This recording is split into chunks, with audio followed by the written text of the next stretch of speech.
تقدیر پر ایمان اور تقدیر کے فوائد کا تذکرہ کرتے ہوئے اللہ سبحانہ وتعالیٰ نے یہ فرمایا کہ یہ اس لیے ہے تاکہ اگر تم سے کوئی چیز کھو جائے تو تم پریشانی مایوسی کا شکار نہ ہو جاؤ، اور اگر تمہیں کچھ مل جائے تو تم اترانا اور تکبر کرنا نہ شروع کر دو۔ تقدیر پر ایمان کے حوالے سے عموماً لوگوں کے کچھ اعتراضات اور ڈاؤٹس ہوتے ہیں۔ دراصل وہ ڈاؤٹس اور وہ اعتراضات اتنی معمولی نوعیت کے ہوتے ہیں اور عموماً عبادات سے متعلق ہوتے ہیں۔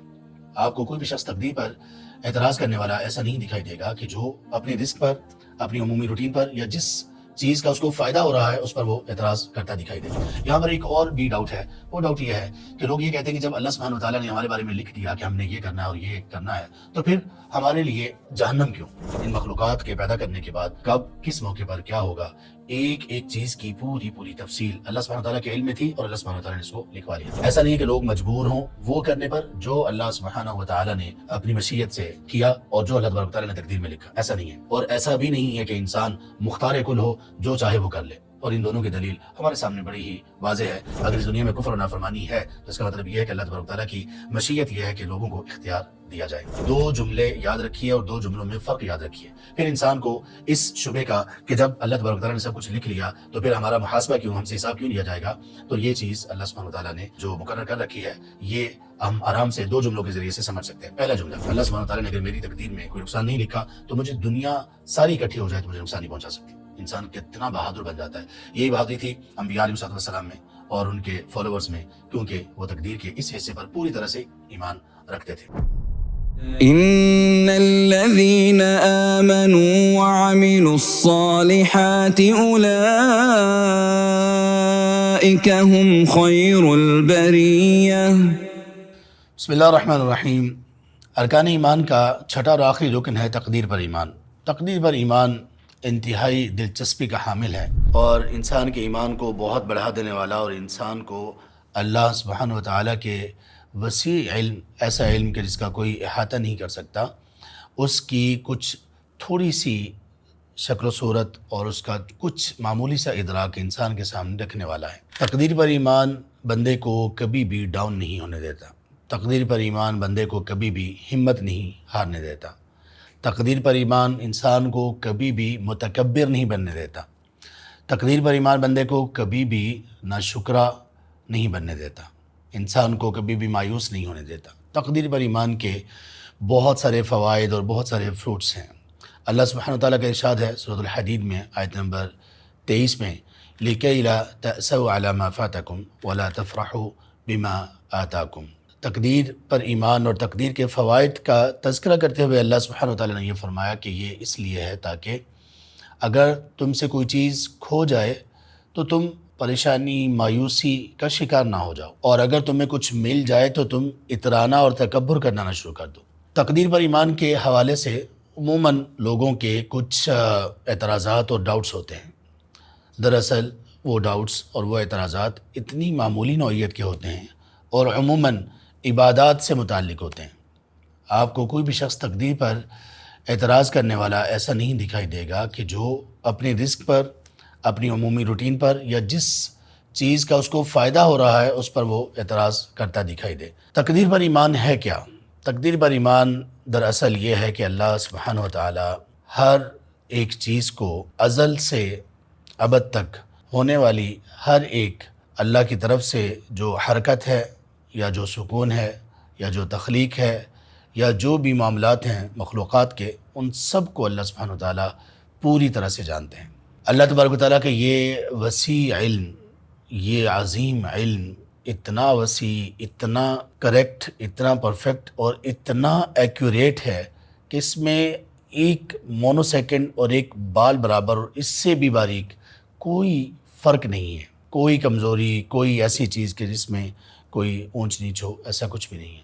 تقدیر پر ایمان ہے کیا؟ تقدیر پر ایمان کے سلسلے میں پہلے 4 چیزوں پر ہمارا ایمان ہونا چاہیے اور ان کو تقدیر کے مراحل کہتے ہیں۔ تقدیر کا سب سے پہلا مرحلہ یہ ہے کہ اللہ سبحانہ وتعالیٰ نے تمام چیزوں کا علم، ان تمام چیزوں کی تخلیق سے بہت پہلے اللہ تبارک و تعالیٰ کے پاس اس کا علم تھا۔ اس کو اللہ سبحانہ وتعالیٰ کا علم ازلی کہتے ہیں۔ اللہ تبارک و تعالیٰ کا ارشاد ہے سورۃ طلاق میں آیت نمبر 12 میں، ان اللہ قد احاط بكل شيء علما۔ بلا شبہ اللہ تبارک و تعالیٰ نے تمام چیزوں کا علم کے ساتھ احاطہ کر رکھا ہے۔ یہ تقدیر کا سب سے پہلا مرحلہ ہے۔ تمام مخلوقات سے پہلے بھی اللہ تبارک و تعالیٰ العلیم تھے، اور اللہ تبارک و تعالیٰ کا علم بہت وسیع، اتنا وسیع کہ اس کا ادراک کسی کے بس کی بات نہیں ہے۔ تقدیر کا دوسرا مرحلہ یہ ہے کہ اللہ سبحانہ و تعالیٰ نے اپنے اس علم کو لکھوا لیا۔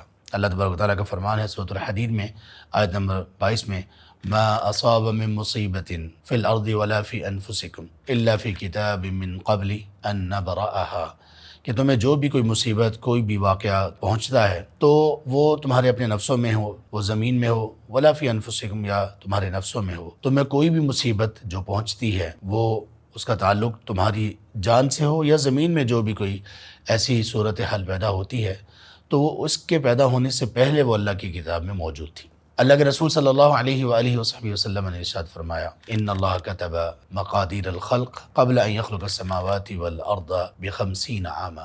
اللہ سبحانہ وتعالیٰ نے مخلوقات کی تقدیر کو مخلوقات کے پیدا کرنے سے 50,000 سال پہلے لکھ لیا۔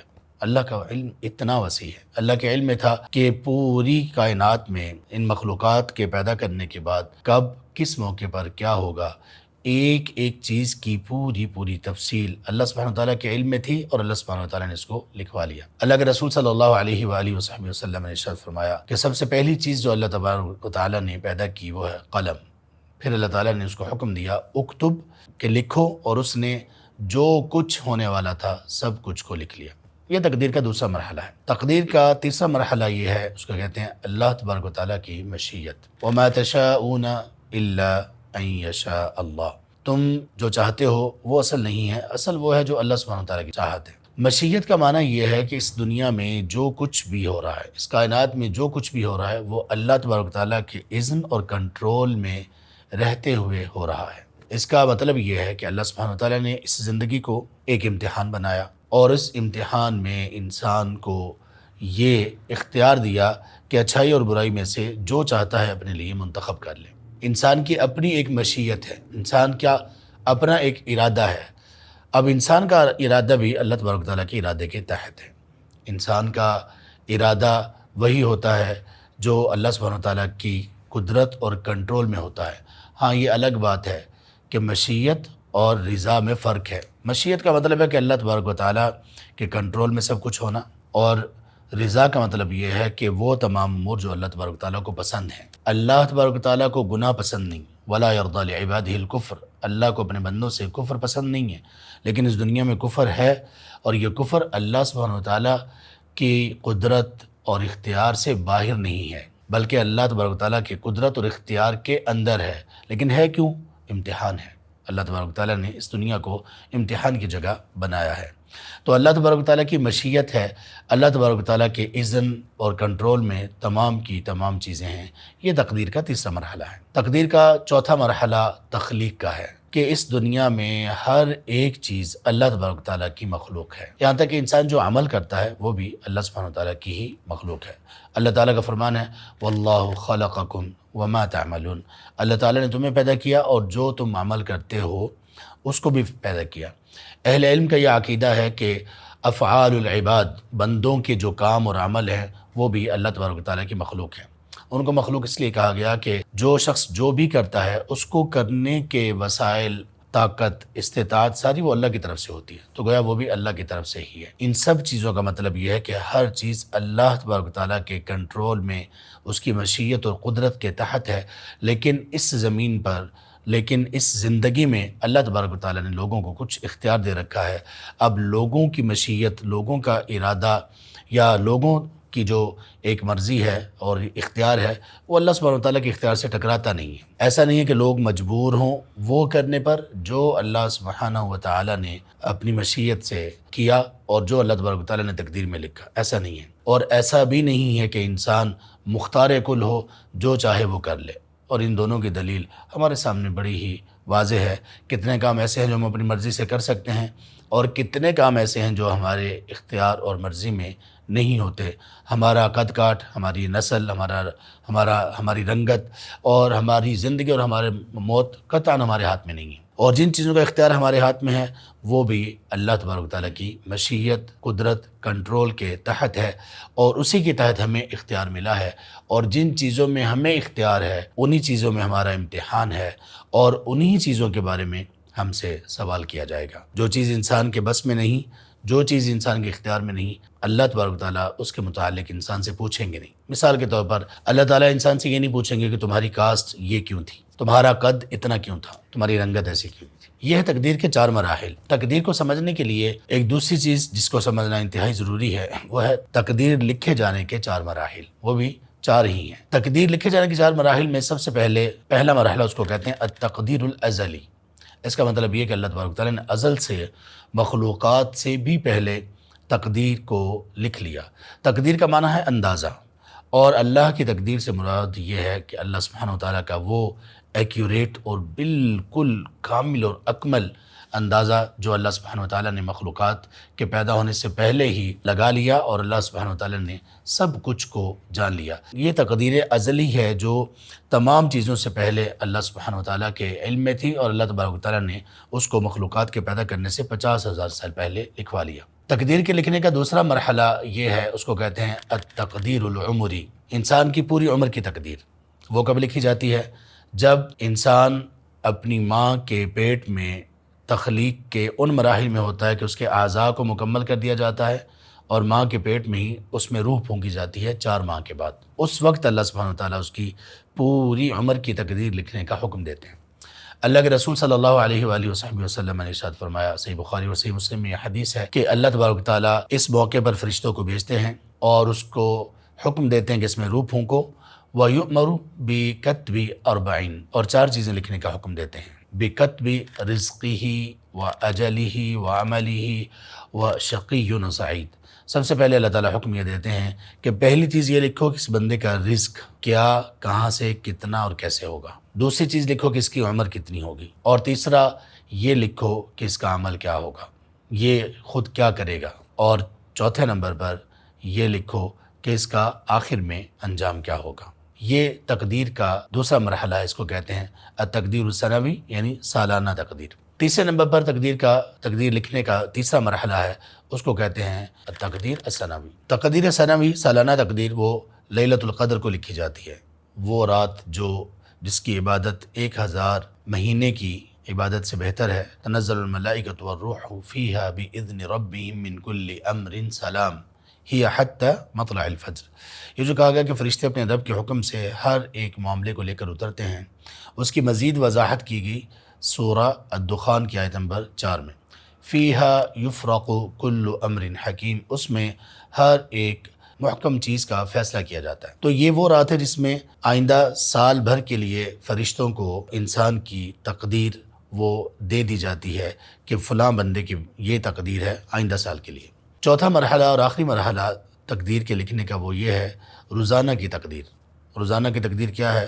کل یوم ہوا فی شأن، اللہ سبحانہ وتعالیٰ ہر روز ایک نئی شان میں ہوتے ہیں، اور اس کی تفسیر سیدنا عبداللہ بن عباس رضی اللہ عنہ اور دیگر جو مفسرین ہیں ان سے یہ ہے کہ روزانہ اللہ سبحانہ وتعالیٰ کی طرف سے لوگوں کے بارے میں یہ فیصلہ فرشتوں کو موصول ہوتا ہے کہ فلاں شخص کیا کرنے والا ہے، کیا ہونے والا ہے، کون بلندی پانے والا ہے اور کون پستی پانے والا ہے۔ تو یہ تقدیر کے 4 مراحل ہیں۔ تقدیر وہ جو روزانہ کی ہے، یہ حصہ ہے اس تقدیر کا جو سالانہ تقدیر ہے، اور جو سالانہ تقدیر ہے وہ حصہ ہے اس تقدیر کا جو بندے کی پوری عمر کی تقدیر لکھی جاتی ہے ماں کے پیٹ میں، اور ماں کے پیٹ میں جو تقدیر لکھی جاتی ہے وہ حصہ ہے اس تقدیر کا جو اللہ سبحانہ وتعالیٰ کے پاس ازل سے لوح محفوظ میں لکھی ہوئی ہے۔ اللہ تبارک و تعالیٰ کی تقدیر کا یہ معاملہ اتنا پرفیکٹ ہے کہ اس میں کوئی بھی چیز، کسی بھی چیز کی کمی یا بیشی نہیں ہوتی۔ یہاں پر ایک اور چیز سمجھنے کے قابل ہے، وہ یہ کہ اللہ کے رسول صلی اللہ علیہ وآلہ وسلم کی کچھ احادیث ایسی ہیں جن میں ہمیں بھی یہ بتایا گیا کہ دعا تقدیر کو بدل سکتی ہے۔ تقدیر کون سی بدلی جاتی ہے اور کون سی تقدیر نہیں بدلی جاتی، اس اعتبار سے تقدیر کی 2 قسمیں ہیں۔ ایک کو کہتے ہیں تقدیر مبرم، اور ایک کو کہتے ہیں تقدیر معلق۔ تقدیر مبرم کا مطلب یہ ہے کہ وہ جو کبھی بدلی نہیں جاتی، اور تقدیر معلق کا مطلب یہ ہے کہ وہ کسی عمل کے ساتھ منسلک ہوتی ہے اور اس عمل کے مطابق وہ تقدیر رونما ہوتی ہے اور اس کے مطابق ہوتی ہے۔ مثال کے طور پر ایک شخص ہے، اس کے بارے میں یہ لکھا جاتا ہے اگر اس شخص نے صلہ رحمی کی تو اس کی عمر میں اضافہ ہوگا اور اس کے رزق میں برکت ہوگی، اگر اس نے ایسا نہ کیا تو ایسا نہیں ہوگا۔ اور اسی طرح کی تقدیر بندے کے اپنے اعمال سے بدلی جاتی ہے۔ ایک اور حدیث میں یہ ہے کہ انسان کو کبھی کبھی رزق سے محروم کر دیا جاتا ہے اس کے کسی گناہ کی وجہ سے۔ تو نیک اعمال کی وجہ سے تقدیر میں تبدیلی ہوتی ہے، گناہوں کی وجہ سے انسان کبھی کبھی بہت ساری چیزوں سے محروم ہو جاتا ہے، لیکن یہ تبدیلی اسے سمجھنا ضروری ہے کہ وہ تقدیر جس میں تبدیلی نہیں ہوتی اور وہ تقدیر جس میں تبدیلی ہو جاتی ہے اور دعا تقدیر کو بدل دیتی ہے، اس کا مفہوم کیا ہے۔ اللہ سبحانہ وتعالیٰ نے جو ازل سے تقدیر کو لکھ رکھا ہے وہ کبھی نہیں بدلتی، اس میں تمام چیزیں اپنی اپنی جگہ پر ہیں، کیونکہ وہ اللہ سبحانہ وتعالیٰ کا ایک وہ اندازہ ہے جس میں کوئی کمی قطعاً نہ ہے نہ کبھی ہو سکتی ہے۔ انسان کی وہ تقدیر جو فرشتوں کو لکھنے کا کہا جاتا ہے، جب وہ ماں کے پیٹ میں ہوتا ہے، جو کہ اس کے عمر کی تقدیر ہے، اس عمر کی تقدیر میں کچھ چیزیں ایسی لکھوائی جاتی ہیں کہ اگر اس بندے نے یہ کام کیا تو یہ ہوگا اور اگر یہ کام نہ کیا تو پھر یہ ہوگا۔ یہ تقدیر معلق ہے، یہ تقدیر دعا سے بدلی جاتی ہے۔ دعا وہ بندہ کرے گا یا نہیں کرے گا اور دعا کرنے کے بعد کیا چینجز ہوں گی، یہ پہلے سے اللہ سبحانہ وتعالیٰ کے پاس تقدیر ازلی میں موجود ہے۔ تو اللہ تبارک و تعالیٰ کا اندازہ اور علم بہت وسیع ہے۔ ہمیں کیسے پتہ چلے گا کہ یہ تقدیر وہ ہے جو بدلی جا سکتی ہے اور یہ جو بدلی نہیں جائے گی؟ ہمیں صرف ایسے معلوم ہوگا کہ جب ہم وہ کام کر گزریں گے۔ جو کام کر لیا وہ تقدیر مبرم ہے، تقدیر مبرم جو کبھی بدلی نہیں جاتی، اور جو کام ہمارا ہونے اور نہ ہونے کے چانسز ہوتے ہیں وہ تقدیر معلق ہے۔ جب وہ ہو جائے گا تو پتہ چل جائے گا کہ کون سا کام ہمارے نصیب میں تھا۔ یہاں پر ایک اور بھی ڈاؤٹ ہے، وہ ڈاؤٹ یہ ہے کہ لوگ یہ کہتے ہیں کہ جب اللہ سبحانہ وتعالیٰ نے ہمارے بارے میں لکھ دیا کہ ہم نے یہ کرنا ہے اور یہ کرنا ہے، تو پھر ہمارے لیے جہنم کیوں؟ پھر ہمارا محاسبہ کیوں؟ دیکھیے اللہ سبحانہ وتعالیٰ نے جو لکھا ہے کہ انسان نے یہ کرنا ہے اور یہ کرنا ہے، یہاں تک کہ انسان کا آخری انجام بھی اللہ تعالیٰ نے لکھ رکھا ہے، یہ اللہ سبحانہ وتعالیٰ کا علم ہے۔ اللہ کے علم کی وجہ سے، اللہ نے اپنے اس علم کی وجہ سے کسی کو مجبور نہیں کیا۔ اس کی ایک سمپل سی مثال ہے، ایک ٹیچر ہے اپنی کلاس کے اسٹوڈنٹس کے بارے میں یہ کہتا ہے کہ یہ فلاں بچے یہ ٹاپ کریں گے اور یہ والے بچے ان کی کارکردگی اچھی نہیں ہوگی یا یہ بچے فیل ہو جائیں گے۔ وہ اپنے پچھلے پورے اندازے، کیلکولیشن اور تجربے کی بنیاد پر کہتا ہے، اور اکثر ایسا ہی ہوتا ہے۔ تو کیا کوئی شخص یہ کہہ سکتا ہے کہ یہ ٹیچر کو جو علم اور ایکسپیرینس تھا اس کی وجہ سے یہ بچے فیل ہوئے ہیں؟ کوئی نہیں کہہ سکتا۔ اللہ سبحانہ وتعالیٰ کا علم اور چیز ہے۔ اللہ تبارک و تعالیٰ نے اگر یہی کرنا ہوتا کہ بندوں کو مجبور کرنا ہوتا تو پھر اس دنیا میں کہیں کفر اور نافرمانی نظر نہ آتی۔ اگر اس دنیا میں کفر اور نافرمانی ہے تو اس کا مطلب یہ ہے کہ اللہ تبارک و تعالیٰ کی مشیت یہ ہے کہ لوگوں کو اختیار دیا جائے۔ اور دوسرے نمبر پر اس بات کو سمجھنے کے لیے دو جملے یاد رکھیے اور دو جملوں میں فرق یاد رکھیے، پھر انسان کو اس شبے کا کہ جب اللہ تبارک و تعالیٰ نے سب کچھ لکھ لیا تو پھر ہمارا محاسبہ کیوں، ہم سے حساب کیوں لیا جائے گا؟ تو یہ چیز اللہ سبحانہ و تعالیٰ نے جو مقرر کر رکھی ہے یہ ہم آرام سے دو جملوں کے ذریعے سے سمجھ سکتے ہیں۔ پہلا جملہ، ہم وہ کر رہے ہیں جو اللہ سبحانہ و تعالیٰ نے لکھ دیا۔ دوسرا جملہ، اللہ سبحانہ و تعالیٰ نے وہ لکھا جو ہم نے کرنا تھا۔ تقدیر دوسرے جملے کا نام ہے۔ اگر یہ کہا جائے کہ اللہ تبارک و تعالیٰ نے جو لکھ دیا ہم وہ کر رہے ہیں، تو گویا انسان اس میں اس بات پر پہنچتا ہے کہ ہم تو مجبور ہیں، جبکہ ایسا نہیں ہے۔ ہم نے جو اپنے اختیار سے کرنا تھا اللہ تعالیٰ نے وہ لکھا ہے، اور ظاہر ہے کہ اس ہمارے اختیار میں اس کے اوپر اللہ تبارک و تعالیٰ کی مشیت اور پورا اللہ تبارک و تعالیٰ کی قدرت وہ سب موجود ہے۔ تو یہ اسی اختیار کی وجہ سے ہی تو امتحان ہے، اسی اختیار کی بنیاد پر ہی تو جزا اور سزا کا پورا تصور ہے۔ اللہ تبارک و تعالیٰ کا یہ جو تقدیر کا معاملہ اور تقدیر پر ایمان ہے، تقدیر پر ایمان کے سلسلے میں اللہ سبحانہ و تعالیٰ انسان کے دل کو مضبوط کرتے ہیں، انسان بڑا بہادر ہو جاتا ہے۔ اللہ کے رسول صلی اللہ علیہ وآلہ وسلم نے ایک 10-11 سال کے بچے کی تربیت یوں کی، اور وہ تھے سیدنا عبداللہ بن عباس رضی اللہ عنہما۔ آپ نے ان سے یہ کہا، بیٹا وعلم، آپ یہ بات اچھی طرح سے جان لو، ان الامت لو اجتمعت على ان ينفعوك بشيء لم ينفعوك بشيء الا قد كتبه الله لك۔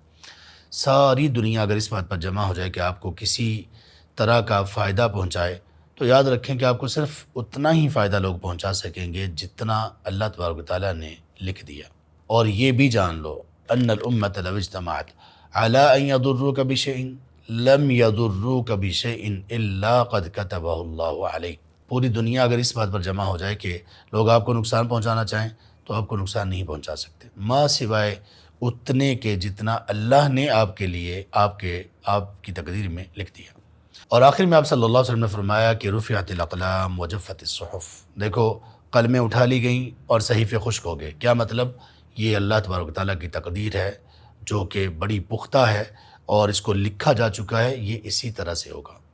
یہاں اس حدیث میں اللہ کے رسول صلی اللہ علیہ وسلم نے کس قدر ہمت اور کس قدر استقامت کا درس دیا ہے، اور اسی طرح سے تمام صحابہ تھے۔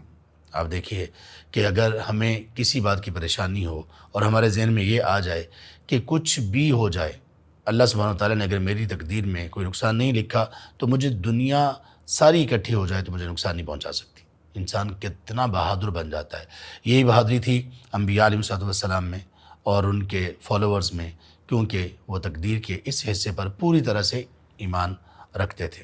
اسی طرح سے اگر آپ پر کوئی مصیبت اور پریشانی آئی تو تب بھی آپ اس کو اللہ کی تقدیر سمجھ کر بالکل قبول کر لیں گے اور اس پر صبر کریں گے کہ میں نے اپنی کوشش سے جو ہو سکتا تھا کیا، اس کے بعد جو ہوا وہ اللہ تبارک و تعالیٰ کا میرے لیے اختیار تھا، اور اس میں اللہ تبارک و تعالیٰ کی طرف سے خیر ہوگی، جب کہ اس میں میری طرف سے اللہ کی کوئی نافرمانی نہ ہو۔ اگر نافرمانی ہو تو توبہ کر لی جائے، اگر مصیبت اور پریشانی ہو تو اللہ کی طرف رجوع کر لیا جائے۔ یہ تقدیر ہے۔